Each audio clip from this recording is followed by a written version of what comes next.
A relationship is like a dance. It takes two to tango. Want to have healthy and successful relationships filled with passion, fun, and harmony?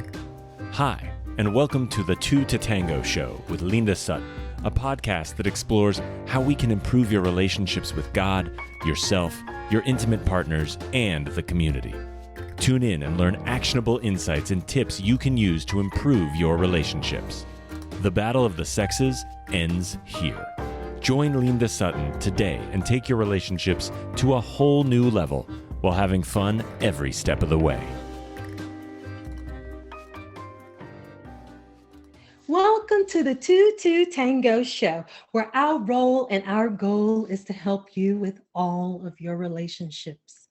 From your relationship with God and self, intimate partner and family, community, nature, and nations. Hi, I am your host and usually doing the most, Linda Sutton. And today we're going to be talking about why are we using tango as a metaphor for harmonious and passionate relationships? Well, in order to understand that, you're going to have to understand the anatomy of a tango. And that is what we are going to construct today on this episode of the Two to Tango Show. Welcome to the Two to Tango Show. And in today's episode, we are tackling the anatomy of a tango. Now, I believe that tango is a perfect metaphor for harmonious and passionate relationships. Number one, because tango is a partner dance. And in order for that partner dance to work, two people have to get in step within seconds in order for the dance to work.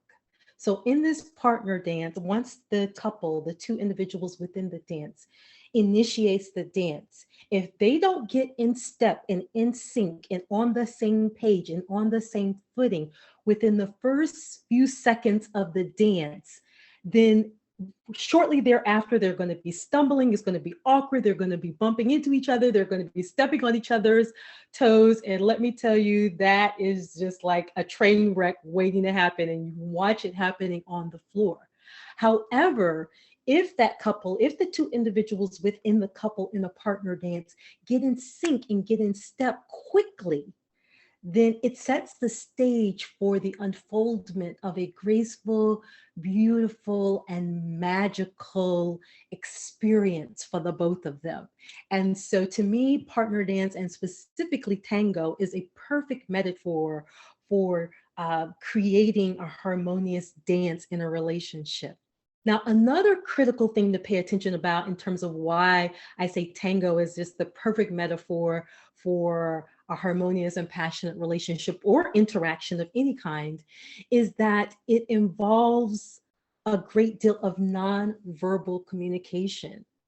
Now, we often say that the number one breakdown in any relationship is communication, but it's also the number one key to success of any relationship. The number one attribute given to a successful relationship is usually communication because that's where it breaks down. However, most people are not even aware that actually 93% of communication is nonverbal. That's right, you heard me correctly. Only 7% of communication is verbal, meaning the actual words that are spoken. 93% of all communication is nonverbal, referring to the tone, the body language, the intention, and the energy behind the words that are delivered. So everything from your posture, your body positioning, the tone, the volume, all of those body language dynamics and the energy and intention behind the words is the bulk of the communication, and only 7% of it is words in the whole formula that is communication. Why is that important? Well, if only 7% of communication is verbal and 93% of it is nonverbal, then we really need to get a real mastery of the nonverbal elements of communication in order to have successful communication. It's no wonder that communication breaks down in relationships. Because if we're relying primarily on the words in order to communicate the idea and the message, and we're missing the other 93% that is the bulk of the communication equation, then it's of course no surprise that there is a great deal of miscommunication, misunderstandings, and breakdown in the communication. However, if you look at partner dance, one of the critical elements of partner dancing is that the two people are communicating information non-verbally. That's right.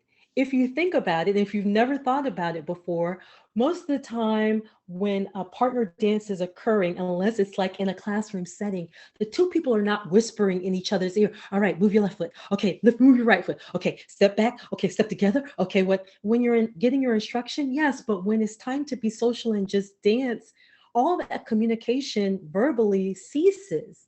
And then the nonverbal exchange takes over and arises. In fact, dance relies primarily on the nonverbal communication in order to have a successful exchange, a successful experience. And the more successful that nonverbal communication, the more graceful, elegant, harmonious the dance is and even appears to others. So not only do the dancers experience that harmony and that synergy and that connection and passion, but all those who are around in the environment, either dancing with them or observing, can also see and experience, and they also experience that connection, that synergy, and that harmony, which is critical when it comes to the impact that a couple has on the community around it. So let's dive into the elements that make up a tango. Now, why do I say the anatomy of a tango? Because anatomy as core as a definition, anatomy refers to the structure, understanding the study of the structure of a thing and its parts. In other words, what are the parts, like in the human body? What are the parts that make up the human body and contribute to the whole that it is? And so, especially for my non-dancers, I want you to be clear and kind of understand, even though you've probably seen a dance, you may not have thought about it in terms of the elements that make it up. And even dancers, you may not have thought about it in this particular construct in a way to not only build a successful tango, but also the comparable or parallel corresponding elements in a relationship that lead to a successful relationship. All right, so let's get into it. For the sake of discussion, we're going to talk about the anatomy of a tango having 6 core elements that make up 6 fundamental large things that make up a tango. Okay. In tango, there is a leader, there is a follower, there is the embrace, there are the principles of the dance, the rules, the principles that govern it, the construct. There is the environment, meaning the place in which you're dancing. And then there is the music, or whatever rhythm or whatever vibrational sound is governing what you're dancing to. Okay, so let's go through those parts. I'm going to repeat them again. The elements, or the big structures, the big elements that make up the anatomy of a tango are the leader, the follower, the embrace, the principles, the environment, and the music. So let's dive into it. Okay. So the 2 roles or positions that make up the anatomy of a tango are a leader and a follower.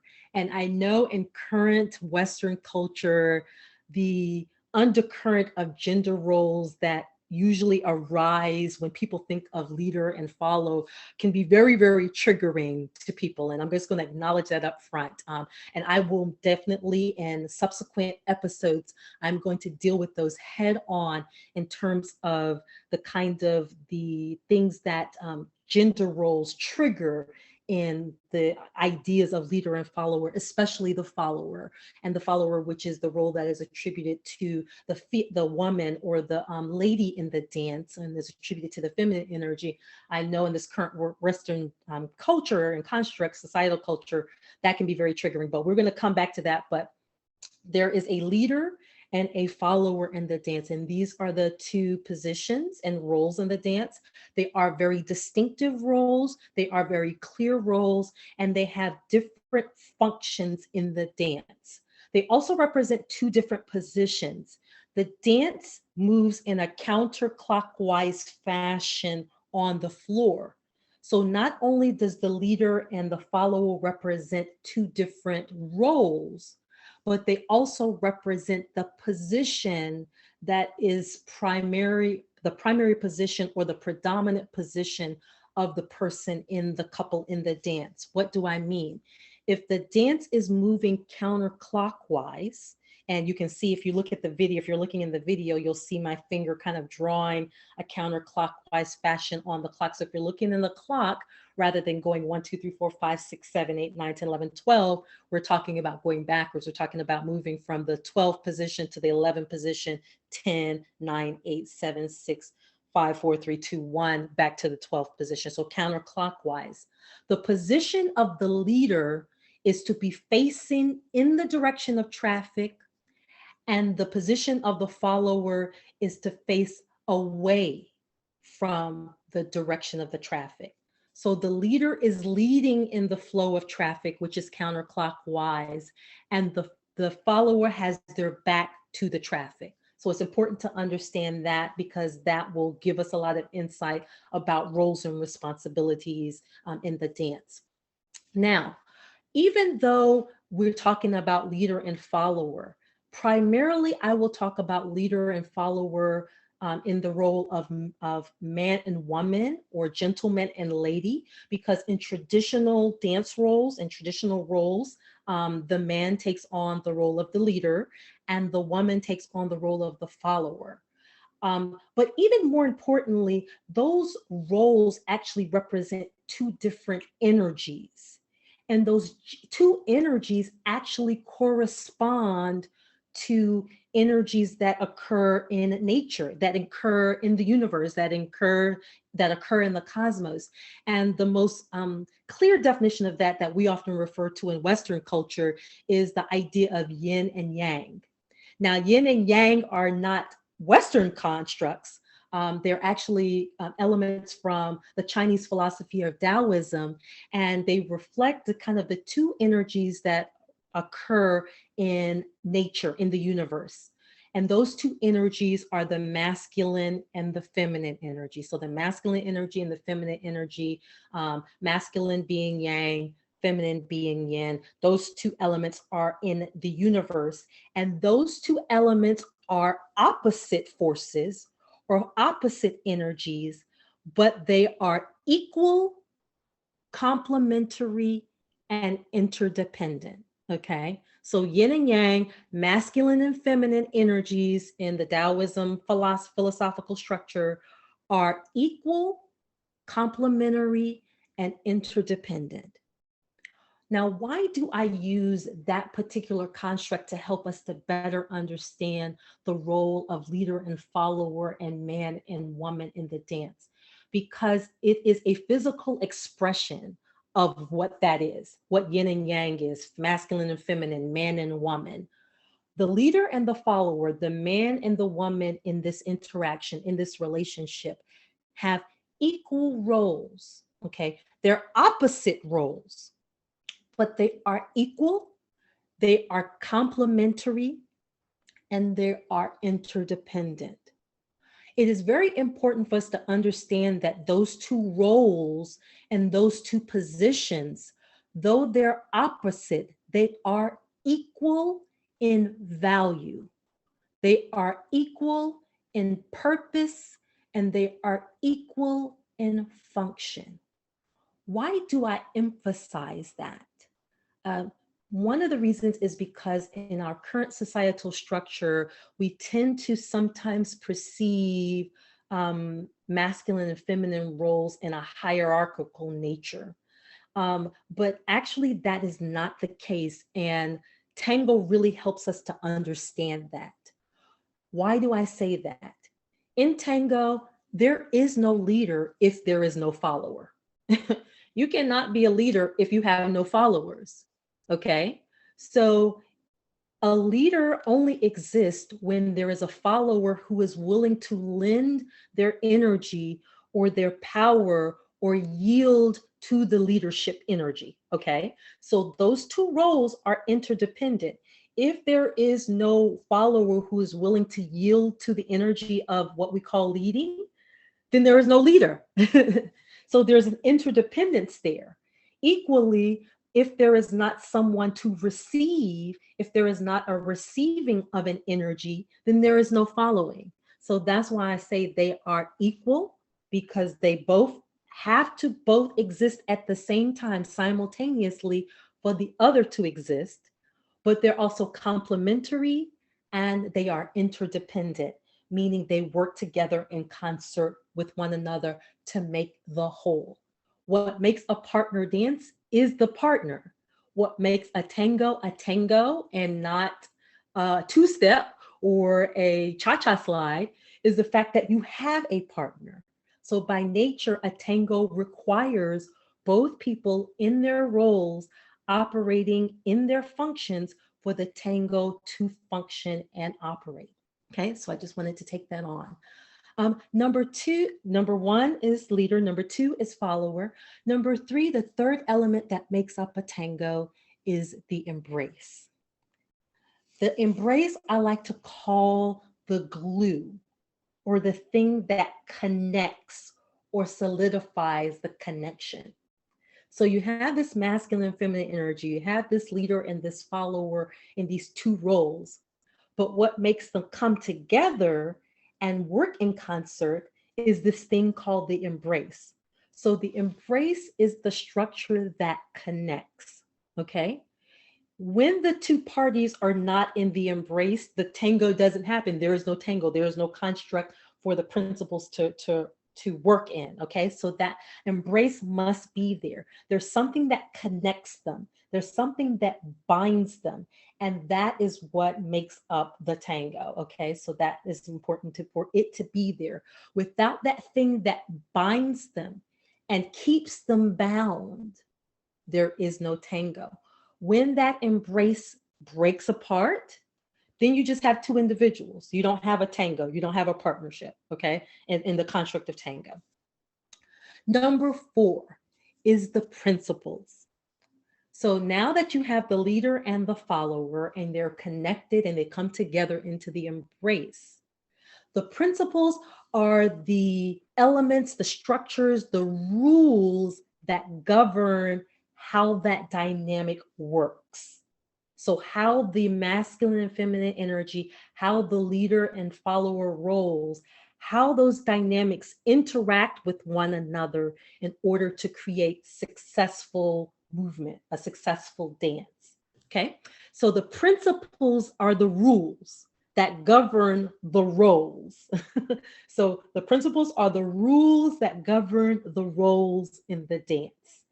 And it tells the embrace how you use the embrace to facilitate that interaction, that exchange of information and energy that's occurring between the two couples. I mean, the two individuals in the couple.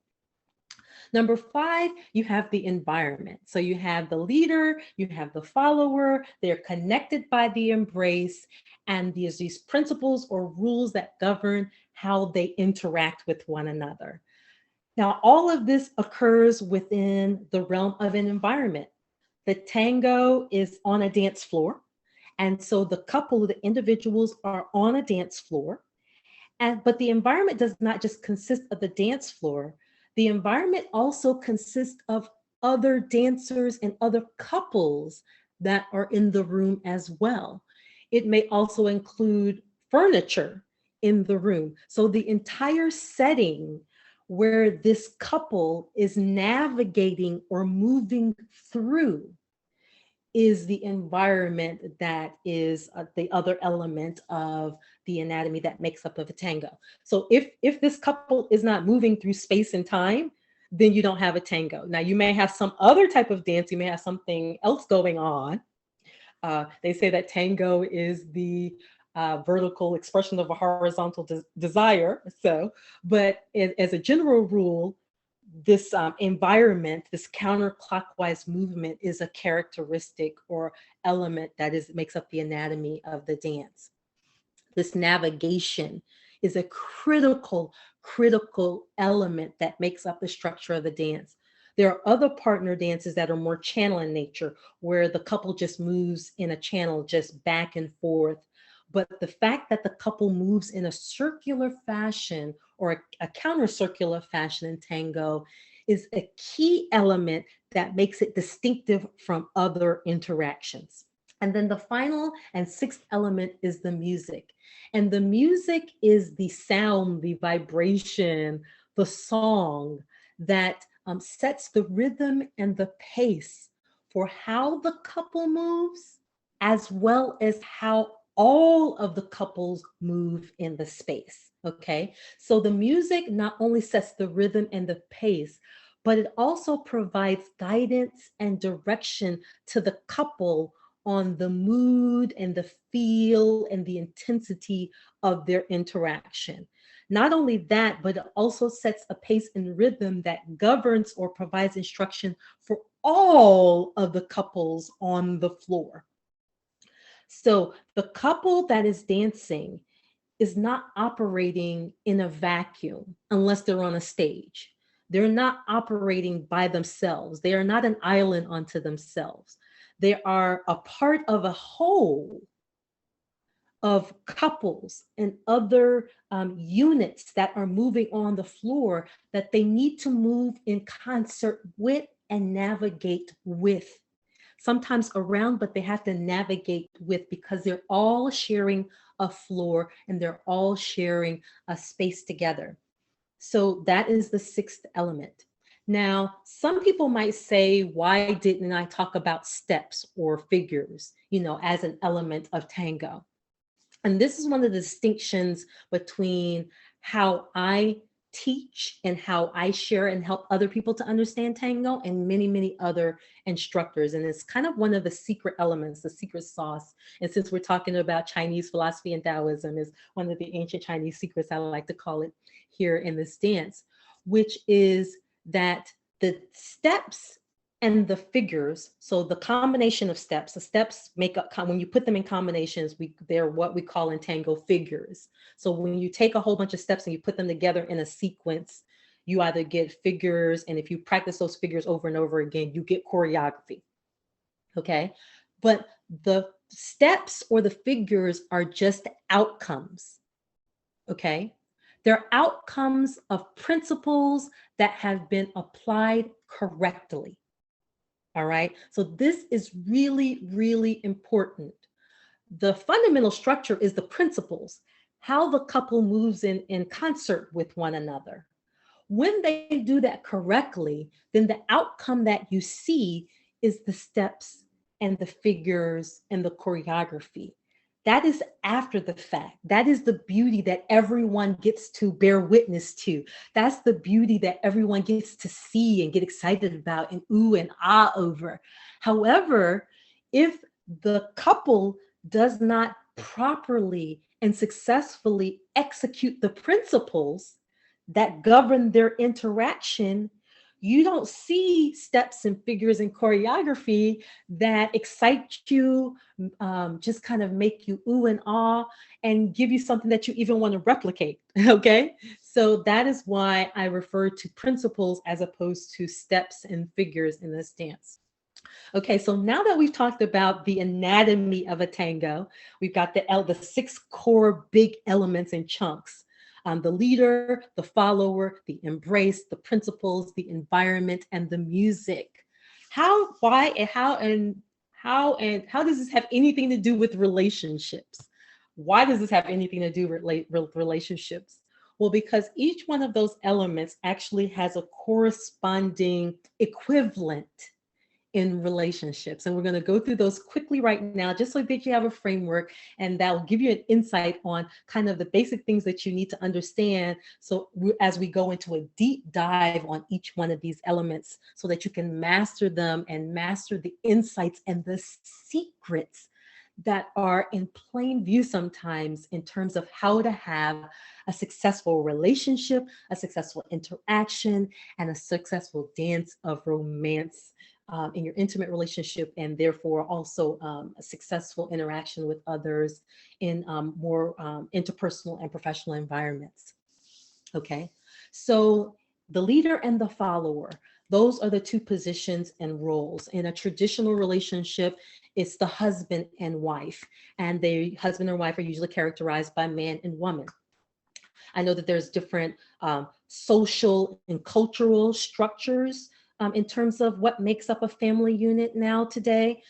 The reason that I refer to in this particular example, I refer to a traditional roles is because the masculine and feminine also have biological components that do come into play. So the biological differences between man and woman are actually a part of the energy that help facilitate this dynamic. And we will go into that in greater detail in subsequent episodes. But the difference in the hormonal structure of a man and a woman, the energetic dominance of one versus the other, the difference in their anatomical structure that's governed by their literal biology and how their endocrine system responds in how their endocrine system responds and operates in concert with their reproductive system. Like all of those things are biological elements that really do come into play in this dance. And so we're definitely going to make sure that we can understand the fullness of it, understanding that in society and culture, there's different kind of structures that are make up family union in today's society and culture. Okay, but so for here though, we have the leader and the follower, the man and the woman, the masculine and the feminine dynamic. Those are biological assignments, man and woman. That's what we're talking about here. And the reason I say that is because there is a biologic and anatomical connection that occurs when a man and a woman come together to create life or to procreate. That is the corresponding element to the embrace. Okay, so we have two roles and two positions in what we call the couple. So in a relationship, in a traditional relationship, there is two roles in the couple. You have the man and the woman, the husband and the wife, the masculine and the feminine energy in the relationship. Those each have different roles, but even more importantly, those each have a different design. Okay, so the design, the literal design of the man and the woman dictates that they each have different functions. And because when they operate in those different functions, they take on what we would call different roles. Okay, so those things govern it. Your roles are not, even though we make them societal and cultural constructs, really those roles arise out of the design of the individuals, the divine design of the individuals that exist in that relationship.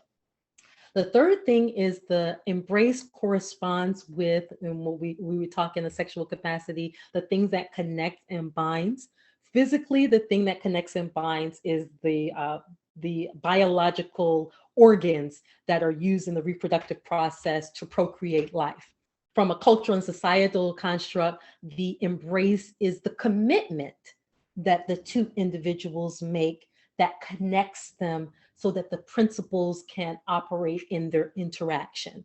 So that's the corresponding element in relationship. So the leader and follower is the two elements of the roles, like the husband and the wife, or the two partners in the relationship. The embrace, the corresponding element in relationship, is the literal reproductive organs that will allow them to connect with one another, as well as the commitment, the structure that they create as a family unit or as a couple unit that allows the principles to work. The principles, once again, are the rules that govern the roles. Okay. And so, once again, in the relationship dynamic, in the commitment, there are rules that govern the roles. Once again, keeping in mind that the roles are an outgrowth of the design of the individuals. And that's really, really important, because when we get into a function where we can respect and appreciate the different design of the individuals and their different functions and their different roles, and we understand that those roles, those functions, and that design, even though it may be opposite, is equal, complementary, and interdependent in nature, we actually have the foundation for creating harmony in a relationship. Because when there is an understanding of each, mutual and equal respect, mutual and equal value, mutual and equal regard, then both people can operate fully within their function, interdependently and complementary. And that becomes the stage upon which just the breathtaking, exotically beautiful, enchanting, and magical unfoldment of your interaction takes place. And then people get to see it and they applaud and they're just wow, and it's something that they aspire to as well. Okay. The environment. So the environment in Tango is the dance floor. The environment for the couple to exist in a relationship is usually their home. Whatever their home space is, whatever that place is where they move in and around and through and navigate. So within that home, that's their environment. And of course, that home is usually in a neighborhood where there are other family units or couples that exist as well. And so the corresponding elements of the dance floor and the other couples on the dance floor in the tango correspond with the house of the couple, and then the neighborhood or the community where all of these different houses and couples or family units exist. And so that represents the environment. And the key thing is that even though you have your own household, you still are operating within a community. So every community, homeowners association, whatever, the neighborhood has rules. The community has rules that govern that, even though each couple is its own unit, that they all have to operate within in order to move in harmony with one another as a whole. And that's one of the reasons why in medical and social sciences, they say that the family is the building block and building structure of society. I disagree with that. I believe and say that the couple is the fundamental unit of society, because out of the couple, when the couple procreates, they create the family, and then the family can become, in that perpetual state of procreation, it becomes its own self-sustaining entity, if you will. So that's why I say the couple is the basic fundamental unit of society, because it must exist before the family unit exists. And then the final thing is the music, the rhythm, the cadence that kind of governs and guides and gives direction on how the whole moves together. And once again, that can be in the form of the corresponding is in the community. Usually we're in a community of like-minded individuals where we have shared values. We have shared beliefs, even though we may be very different in our expression. Usually there's some underlying things that we share in terms of values, characteristics, and beliefs that kind of unify us. And the music represents that kind of unifying force that we all move within, that we all move in rhythm and cadence in as a community or as couples and family units within a community.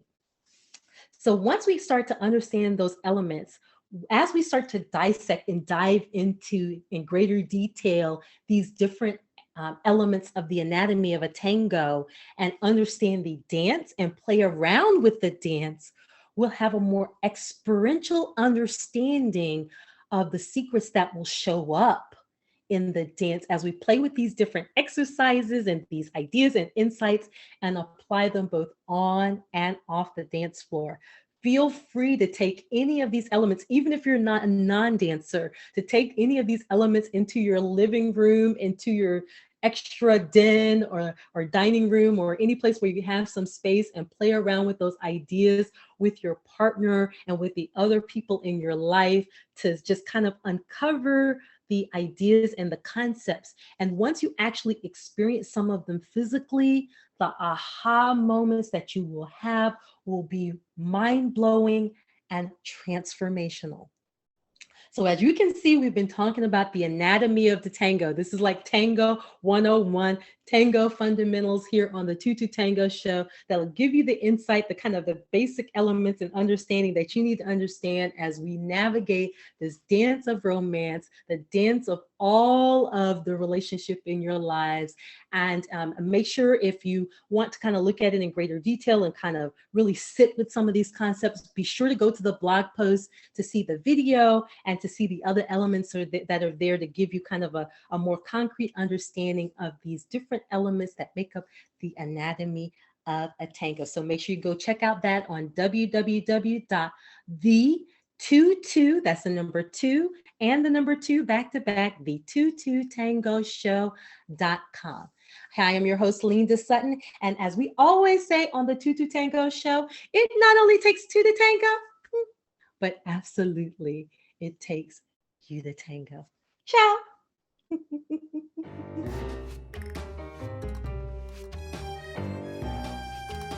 We have just concluded another moving episode of the 2 to Tango Show with Linda Sutton. Did you enjoy the show? If so, head over to the2totangoshow.com and discover a whole array of resources to help you spice up your relationship in every way. That's tangoshow.com. We would also like to hear from you, so don't forget to leave a review or feedback. Join us again next week for another entertaining and fun episode. Until then,